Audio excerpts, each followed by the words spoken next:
저는 오늘 마태복음 11장 2절에서 6절의 말씀을 가지고 천국은 누구에게 임하는가 하는 제목으로 함께 은혜를 나누려고 합니다. 예수님 당시에 이스라엘 백성들은 로마의 속국이었습니다. 그래서 그 이스라엘 백성들이 원하는 것이 있다면, 우리도 해방이 되었으면 좋겠다. 우리가 일제 36년 동안 수많은 독립군들이 독립군의 운동을 하면서 우리나라도 좀 자유를 갖고 싶다. 내 땅에서 마음대로 좀 살고 싶다. 내 땅에서 국민이 주권자가 되어서 마음대로 좀 살았으면 좋겠다. 여러분, 그러한 것이 우리가 속국이 된 슬픔이고 소원이지 않습니까? 이스라엘 백성들도 마찬가지였습니다. 로마의 치하에 살면서 우리도 마음대로 하나님께 예배드리고 싶다. 우리도 마음대로 하나님께 영광을 돌리고 우리도 주권을 갖고 우리가 마음대로 집도 짓고 우리 말을도 쓰고 우리가 좀 사람답게 살고 싶다. 그런 생각을 했습니다.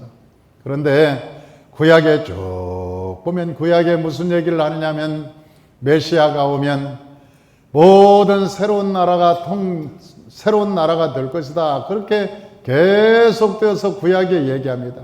메시아가 오리라. 그 메시아를 임마누엘이라 하리라. 그 메시아는 모사라.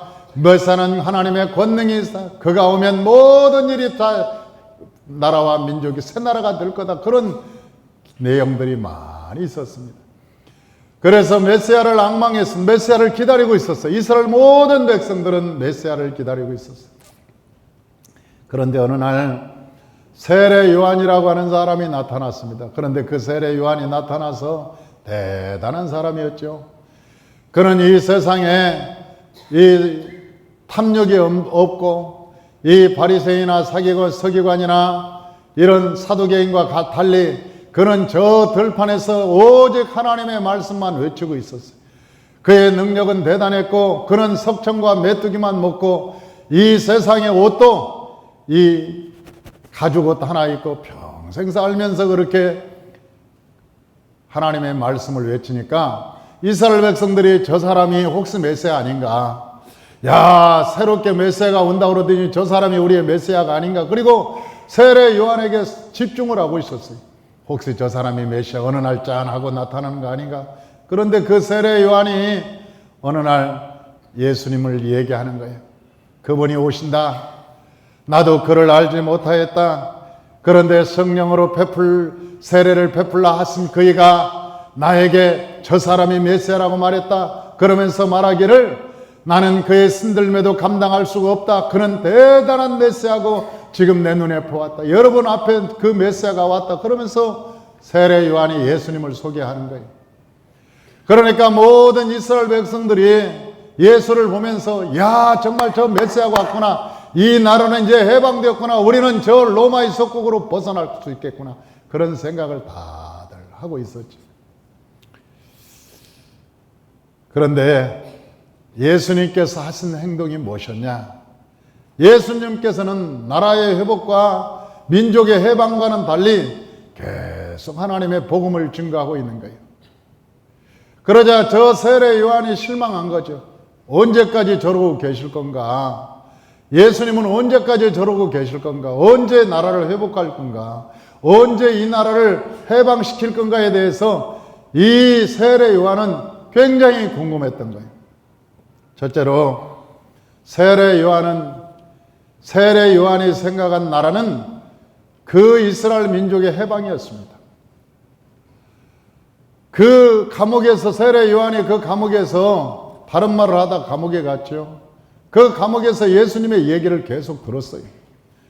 그런데 그 예수님이 하는 행동을 보니까 나라의 해방과는 달리 여자들하고 신방이나 다니고 무슨 가방 들고 어디 여자들하고 갈릴리 해변에 가서 심령이 가난한 자는 복이 있나니 천국이 저희 같으며 애통하는 자는 복이 있나니 그러면서 다 그런 얘기만 하고 있다는 거예요. 세례 요한이 도저히 이해가 안 되는 거예요. 도저히 내가 정말 저분을 잘못 보았나? 아니면 진짜 보았나? 정말 예수께서 메시아가 맞나? 아니면 우리가 다른 사람을 기다려야 되는가? 굉장히 그 의문이 가가지고 세례 요한이 자기 제자들을 예수님께 보내는 거예요. 예수님께 보내서 예수님께 물어보는 것이죠. 세례 요한이 감옥에서 물어보라고 합디다. 당신이 진짜 메시아인지 우리가 다른 사람을 기다려야 될지 그 정말 당신이 오실 그입니까? 그렇게 물어보니까 예수님께서 그 제자들에게 대답을 하는 거예요.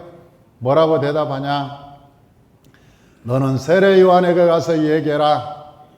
뭐라고 얘기하냐면 그분이 와서 소경의 눈을 뜨게 하고 귀가 들리지 않은 사람 귀가 듣게 하고 걷지 못하는 사람 걷게 하고 문둥병이 걸린 사람 문둥병을 고쳐주고 그리고 가난한 자에게 하나님의 복음을 증거한다고 그렇게 말해라.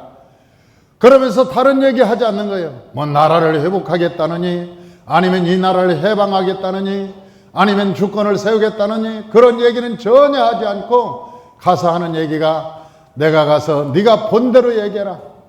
저 소경이 눈을 떴다고 얘기하고 그리고 안진뱅이가 걸었다고 얘기하고 문둥병자가 치료함을 받았다고 뭐라고 얘기하고 그리고 귀머거리가 들었다고 얘기하라. 그리고 가난한 자에게 계속 천국에 대해서 얘기했다고 가서 복음을 증거해라. 그렇게 얘기하는 거예요.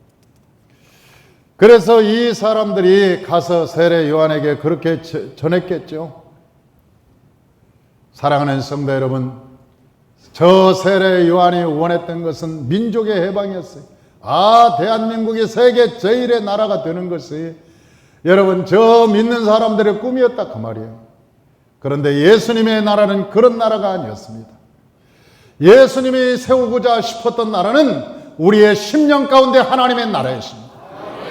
사랑하는 성도 여러분, 하나님께서 이 땅에 가져온 천국은 이 민족 가운데 임하는 것이 아니라 각자의 심령 가운데 하나님의 나라가 임하는 것입니다. 예수님께서 왜 이 말씀을 하셨을까? 그런 생각을 하는 것이죠. 지금 세계는 경제적 부흥을 가져왔습니다. 살기가 참 좋아졌습니다. 여러분 복지국가가 되었습니다. 사람들은 오래오래 살 것입니다. 그리고 많은 사람들은 혜택을 누리고 살 겁니다. 이제 사람들이 살기가 좋은 세상이 됐어요. 눌러놓으면 밥도 다 하고 여러분 빨래도 눌러놓으면 지가 다 세탁하고 우리가 놀기만 하면 돼요. 그리고 여러분 청소도 요즘은 로봇 청소가 나왔고 띵 해놓으면 그 로봇가 띵띵띵띵띵띵 하면서 지가 전기가 떨어질 때까지 다 하고 어디가 부딪히면 또 다른 데로 가서 또 청소하고 먼지가 있는 거 다 청소를 해요. 여러분 세상에 이렇게 좋은 세상이 어디가 있습니까?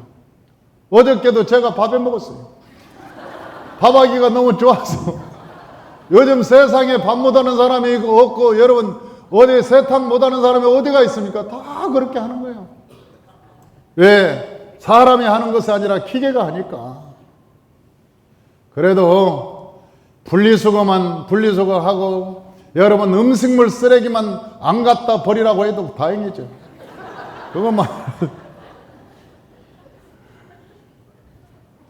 요즘은 다 세상이 좋아져서 그렇게 살아요. 여러분 사람의 수명이 여러분 80이 된다고 해요. 평균 수명이 80이 됐다잖아요. 옛날에 우리 살 때는 여러분 한갑잔치를 크게 했습니다. 한갑잔치를 크게 하면서 여러분 그 한갑 왜 그렇게 크게 했냐. 온 동네 사람들이 한갑을 맞이했다네. 김씨네 한갑을 맞이했다네. 그러면서 박수를 쳐주고 그 집에서는 온 동네 사람들한테 술을 내고 떡을 하고 온 동네에서 잔치를 벌여줬어요. 왜 그러냐? 이게 한갑 지내기가 힘들었던 시대예요. 한갑을 넘기가 힘들었던 시대예요. 그런데 요즘 평균 나이가 80이 됐습니다. 여러분 작년에 제가 한갑이었는데 저는 한갑도 안 지냈어요. 그냥 한갑인지 뭔지도 모르고 그냥 갔어요. 왜? 한갑잔치면 요즘은 욕한답니다. 에이 뭐 한갑잔치를 하는가? 그러고 사람들이 욕을 한대요. 그래서 한갑잔치를 요즘은 진갑 70도 안 합니다. 왜? 70은 저 경로당에 가면 라면도 못 끓여요. 안 시킵니다. 안 시켜. 70은 시키지도 않아요. 경로당에 70은 사람 젊은이 층으로 속하지 나이 먹은 층, 그래도 80 정도 돼야 라면 끓이고 가서 뭐 그렇게 솥단지에다 불 좀 켜고 그러지, 요즘은 수명이 길어져서 여러분 100세 시대라고 하지 않습니까? 조금 있으면 줄기세포가 나올 겁니다. 그래 자기 세포 딱 하나 떼가지고 여러분 그 세포를 자기가 딱 보관하면서 그 줄기세포로 간도 만들고 여러분 위도 만들고 심장도 만들고 그럴 거예요. 심장 고장 나면 자기 세포에서 떠난 그 줄기세포로 보양된 그 간을 갖다가 심장 갖다가 붙이면 되고, 간 이상하면 떼어내고 그냥 그 간 붙이면 되고, 이 떼어내고 그거 붙이면 되고. 그래서 사람의 수명이 여러분 140, 150이 될 수 있다고 하는 거 아닙니까? 앞으로의 수명은 우리가 측량할 수 없다는 거예요. 앞으로 10년 후에 의학과 과학은 어디까지 발전할지 몰라요. 어디까지. 그런데 왜 사람들은 그렇게 자살하냐는 거예요. 왜 우울증은 더 많냐는 거예요. 이 세상에 살기가 왜 그렇게 갈수록 팍팍하냐는 거예요. 사람의 수명은 늘어나고 살기는 좋아지고 이 세상은 왜 그러느냐? 여러분 우리 마음에 하나님의 천국이 없기 때문에 그러는 거예요. 여러분 살기가 좋아지고 과학도 발달하고 의학도 발달하는데 왜 우리의 마음은 팍팍하냐는 거예요. 그래서 예수님께서 이 땅에 가져온 것은 여러분 이 세상의 큰 부귀영화가 아니라 저와 여러분의 심령 가운데 하나님의 나라, 하나님의 천국을 가져온 것입니다. 그래서 예수님께서 우리에게 말씀하시기를 회개하라, 천국이 가까웠나니라고 말씀하고 계신 것입니다. 저와 여러분의 심령 안에 하나님의 나라가 이루어지시길 주의 이름으로 축원합니다. 할렐루야. 두 번째로 천국은 우리 개인과 우리 가정에 임한다는 거예요. 사랑하는 성도 여러분, 예수님께서 이 세상의 최대의 관심은 어디에 있느냐? 저 개인과 우리의 가정에 있는 거예요. 우리의 심령에 하나님의 나라가 임하고 여러분 교회보다 더 중요한 것이 가인의 이 가정의 행복이라고 하는 겁니다. 가정에서 행복이 없는데 어떤 교회 나와서 아무리 봉사한단들, 여러분 교회 나와서 아무리 충성한단들, 여러분 교회 나와서 아무리 많은 일을 한들 그것이 어떤 의미를 가지고 있습니까? 여러분 가정이 다 깨져버렸는데 교회 와서 여러분 충성하고 봉사한들 그것이 하나님께서 무슨 의미를 가지고 있습니까? 하나님께서는 우리에게 뭐라고 말씀하셨느냐? 먼저 그 나라와 그 일을 구하라고 말씀하셨어요. 사랑하는 성도 여러분, 그 나라와 그 일이라고 하는 것은 여러분 수많은 목회자들이 그 말을 왜곡한 거예요.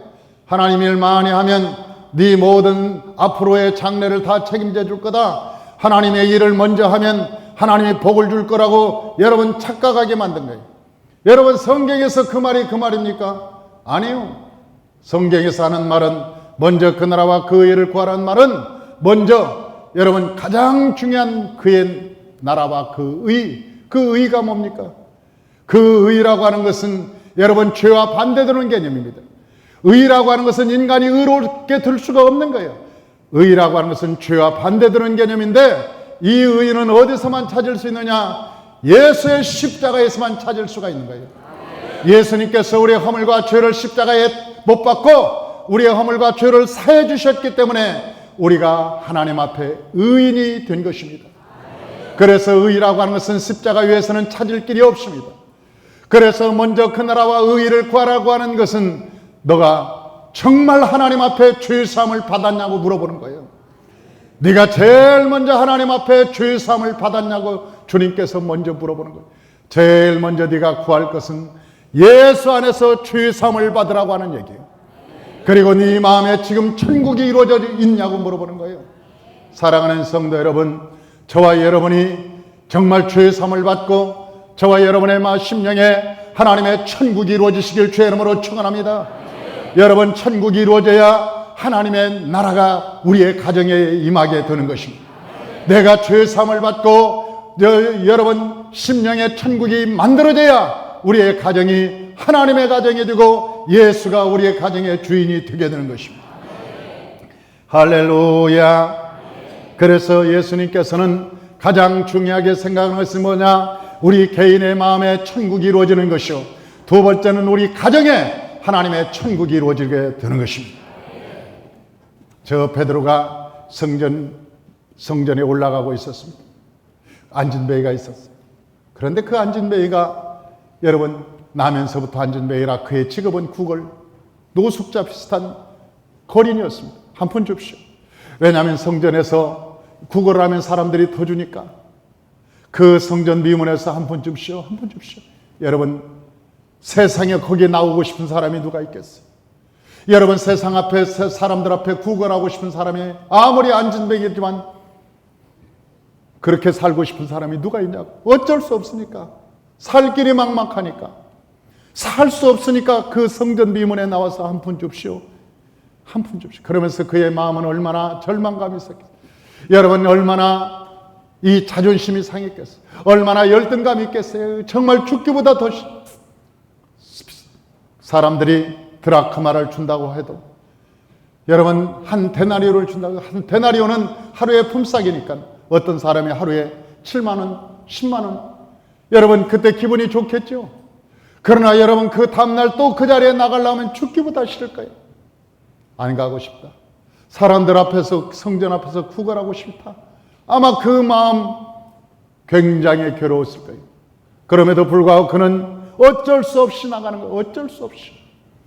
한날은 그날 나와서 여러분 성전에 들어가는 사람들에게 구걸을 하기 시작했습니다. 그런데 베드로와 요한이 올라가는 것을 보고 그에게 구걸했죠. 그때 베드로가 그 사람을 보았습니다. 안진뱅이를 보면서 하는 얘기가 내 눈을 봐라. 나는 은과 금은 내게 없지만 내게 있는 것 나사렛 예수 이름으로 일어나 걸으라. 사랑하는 성도 여러분, 복음이라고 하는 것은 동정이 아닙니다. 복음이라고 하는 것은 위로가 아닙니다.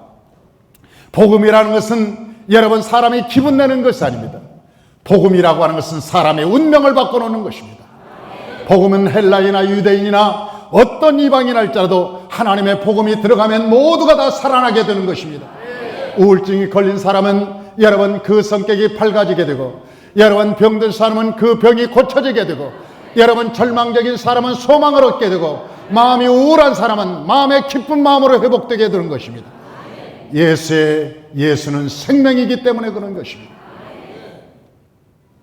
그래서 우리는 이 복음의 위대함을 갖고 있습니다.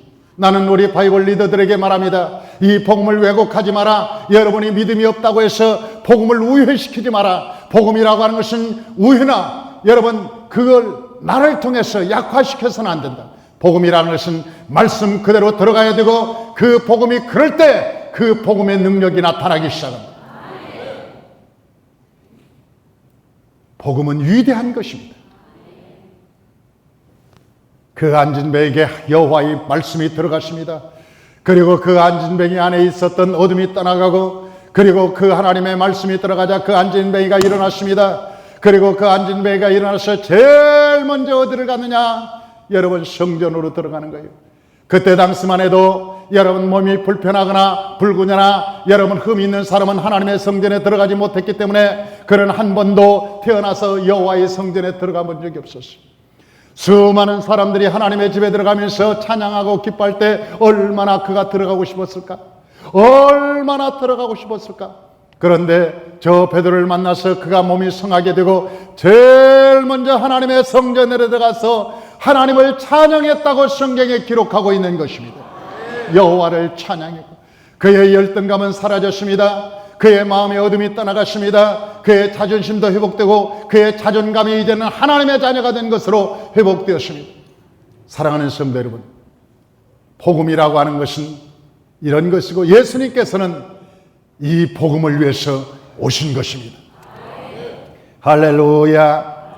예수님께서 하루는 저 한센병 집성촌에 지나간 적이 있었습니다.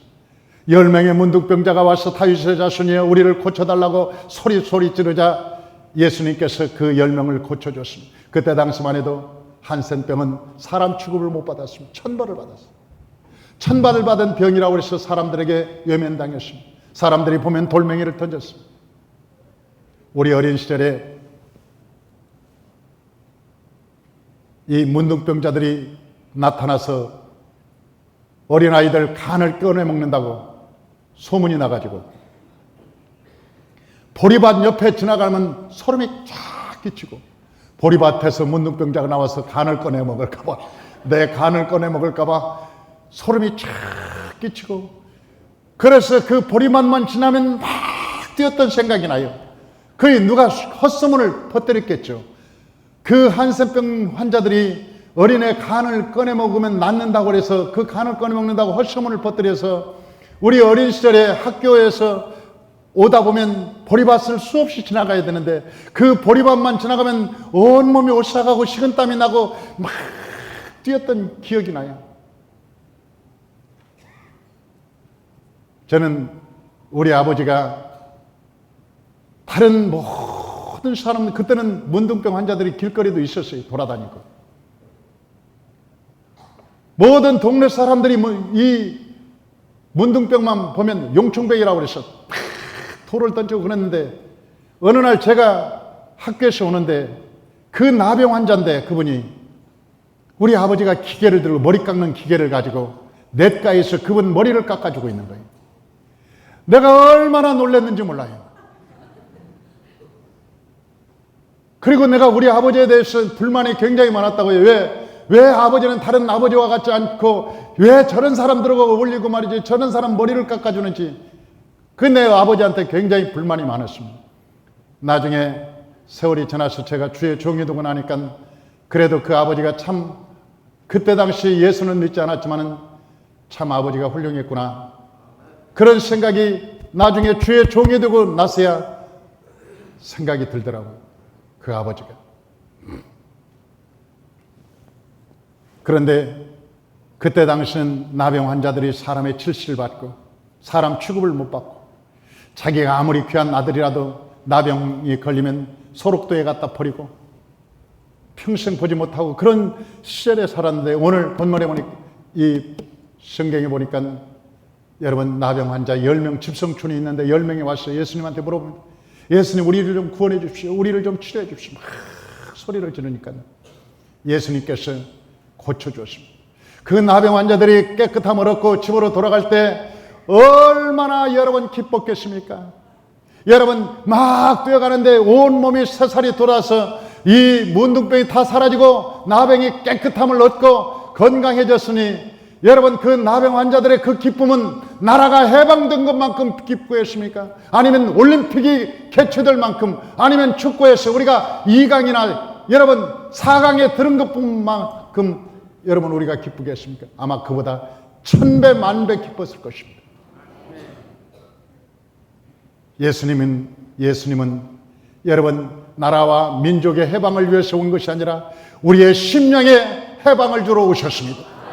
죄로부터 해방, 여러분 이 세상의 마귀로부터 해방, 어둠으로부터 해방, 절망으로부터 해방, 어둠으로부터 해방, 하나님께서 우리의 심령에 해방을 주러 이 땅에 오셨습니다. 여러분 가난으로부터 해방을 주러 오셨습니다. 저와 여러분이 예수 믿고 믿음으로 구원받고 참된 해방을 누리며 진리 안에서 자유함을 얻으시길 주의 이름으로 축원합니다. 이것이 오순절의 프락시스라고 말합니다. 오순절의 실제.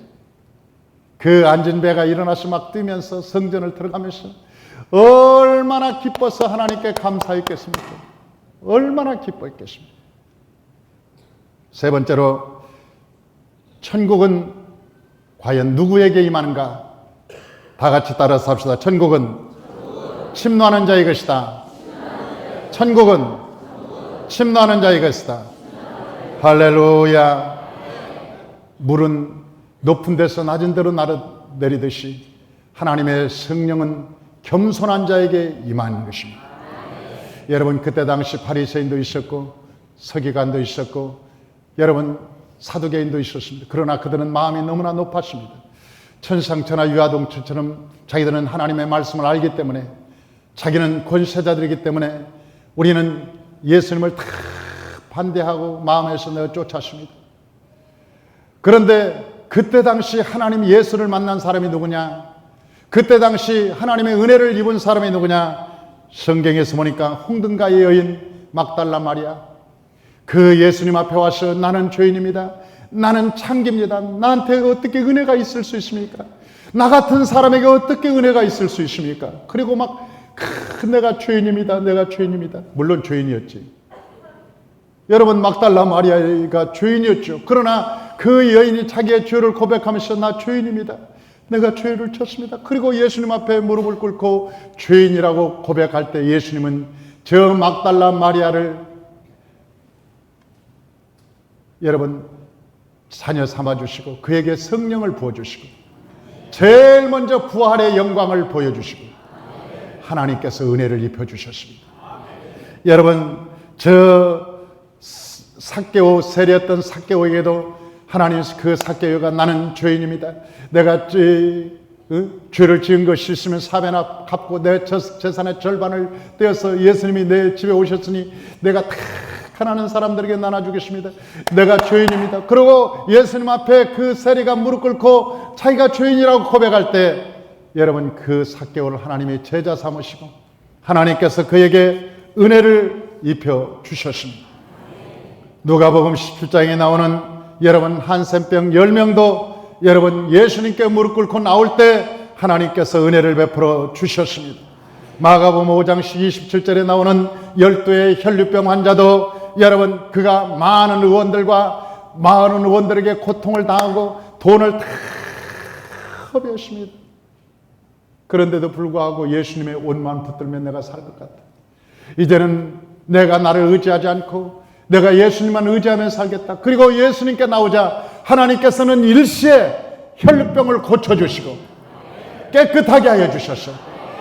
그가 새로운 인생을 살았다고 성경은 우리에게 말씀하고 있는 것입니다.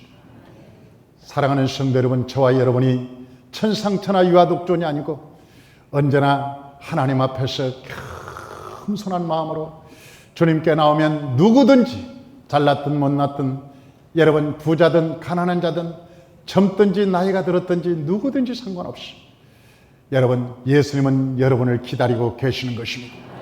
그래서 사도 바울은 말하기를 내가 이제는 사는 것이 아니라 내가 산 것은 그리스도 예수 안에서 산 것이라고 고백하는 것입니다. 여러분 내가 하나님의 자리에서 내려와서 하나님을 나의 구주로 섬기고 하나님의 말씀에 순종하고 믿음으로 살아갈 때 성령은 여러분에게 오셔서 여러분의 인생을 바꿔놓을 것이고 여러분의 장래가 밝을 것이고 하나님이 여러분의 장래에 놀라운 기적과 축복을 주실 것을 믿습니다. 성령과 함께 사는 저와 여러분 되시기를 주의 이름으로 축원합니다. 축원합니다. 축원합니다. 기도하겠습니다.